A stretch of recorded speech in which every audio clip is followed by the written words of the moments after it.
John Thomas for 5 says, don't know who Emiru is. Emiru. Twitch streamer. But Clownfish TV says she got attacked at TwitchCon. We have a clip of that. Yeah. Well, yeah, I have a load of things about that because there's a tweet that I put in there from 6 years ago. The TwitchCon after party, there's a load of drinks on a table, and that had been going on for years back then, and everyone had always complained about it. You literally go up to a bar and pick a random open beer which has been poured onto a table. You should never drink an open drink that you have not seen been poured. So this was the thing from, if you scroll down to the data, I think it's like 6 years ago. Oh. 2019, people were warning about problems at TwitchCon about safety. This was how they had the drinks? Yeah. They shouldn't serve drinks That is like at a this. mass party in a nightclub. Oh my god. No, there will be hundreds of people there. It's a fresh pour. Always a fresh pour. Yeah, if you don't see the bartender make it, don't drink it. It's like the Emiru stuff. There's another clip which I think I put in there as well from before the event, and of someone talking to Emiru, and they only did the meet and greet because they wanted to do a live show at TwitchCon. Twitch made them do the meet and greet to do that, and they are talking about this meet and greet as if it's the worst thing in the world. I've done multiple meet and greets where I voluntarily, off my own back, traveled to America to meet people because it's fun. I like meeting people, and at no point did, while I was at this thing, think I was going to get assaulted or anything. Yet they talk about well, this is the actual event. We can still watch this first. It's like living in fear. So she's talking to someone already. This guy walks up out of nowhere, tries to kiss her, and then he gets pushed back by her security. That's not TwitchCon security. She paid for that guy. Thank God. Because that's and then everyone else, which is pulling her away, that was her manager. And then a little further on, you see her talking to another woman that's also someone else from Emiru's staff. Twitch is not involved in any of this. They didn't investigate it. They didn't stop it. They didn't see whether she was okay afterwards. They clearly didn't care. Well, this guy walked up another line and just crossed barriers to get to her. At no point did any Twitch security stop her. Yeah. It's pretty cordoned off. And the fact that he got that far, like, I've been to so many cons, and in almost every celebrity line, there's at least a staff member. You can see them. This lady ain't doing anything. I'm sorry. Okay, so the other thing is, Emiru had a bodyguard that she said she really liked. Do you want to know what Twitch did to that guy? Banned him. He's not allowed back at TwitchCon because at the last time Emiru was there, this same thing happened, except that her bodyguard was like so professional. He stopped the guy before he reached her, and then he grabbed the guy's arm, escorted him to the police, and Twitch banned him because they said you basically were too aggressive and you assaulted this guy, when he just stopped the guy walking up to her and then escorted him to the police. So the guard that Emiru trusted, Twitch didn't allow into this event.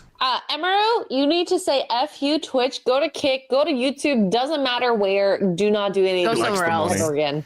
This is security going into the venue. They're scanning their entrance passes, right? So this one scans, 2 scans, that's not scanning anymore. Like, that's not scanned, it's still not scanned, and they're like, just go in.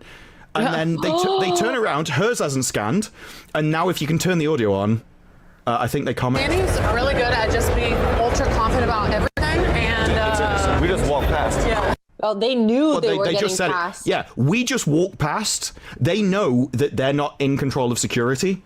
They just went straight through the thing without anything. It's on a live stream that they're showing that too. Yeah, so the person just went, "Oh, just go in," because there was a problem, so they just waved them on. Hey, S-Fan. We're with S-Fan's team, so we're just gonna go through this side. Thank you. Thank you. No badges or anything? He did not check. They are legitimately part of S-Fan's teams. This guy didn't check anything. He just let them through security, and they just walked through. Do not believe and then they what go everyone underneath. says. They go underneath the security, and no one stops them. They walk straight up to S-Fans without being checked. The Wendy's. Wow. I will never, That's like, insane. and not that I would be able to, but like, if I had anyone ask me, should I do this event? Hell no. Absolutely not. I would never go to TwitchCon. Ugh. Well, the thing is, Asmongold already told women not to go to TwitchCon because this will happen to them. It's like, it's not safe. It's not safe for you. Ground too. Yeah, but he says actually underneath that, to expand on the statement, it wasn't because of Charlie Kirk or anything, but last year, 2 people that he knew were already assaulted at TwitchCon. And so that's why he Twitch knew. made no statement and pretended like this didn't happen. Oh, I read that. Yeah, no, they're so gross if this is true.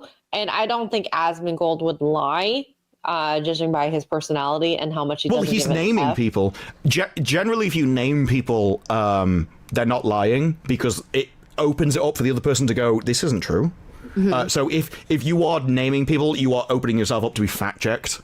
And so if they don't say it's a lie, it's true. That's terrifying to happen.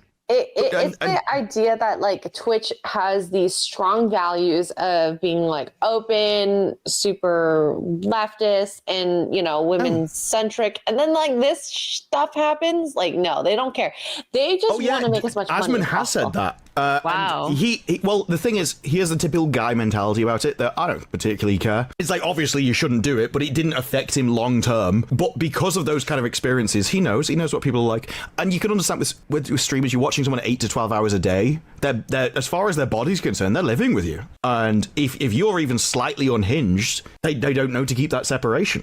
And so this is kind of inevitable. It says that they're refusing to apologize because it could be used against them in a lawsuit, and they're refusing to name her to avoid boosting SEO, search engine optimization, connecting the company to this event, and to not further spread her name in hopes that it will minimize the controversy. Wow. Well, yeah, apologizing is generally considered to be an admission of guilt. Well, this thing, she had her own security. Isn't it weird that streamers feel the need to have their own security at these events, like personal security? Yeah, I mean, at cons, not Twitchcon, but if you go think of like MegaCon or something, you're pretty safe because security is very in depth there, even if you're just somebody walking around. You know what I mean? And this has been known about TwitchCon, and TwitchCon is because you're like, oh, well, left it. Oh, they're all no. That's what they lie about. But actually, if you know anything about the ideology, it's deliberate. Like these are the people of defund the police and don't punish criminals. I'm not surprised, actually, that kind of thing has this happen at their events. Well, they will underfund security and not punish people that do anything wrong. Well, of course it's going to happen more. Like, you are just witnessing the repercussions of your own belief system.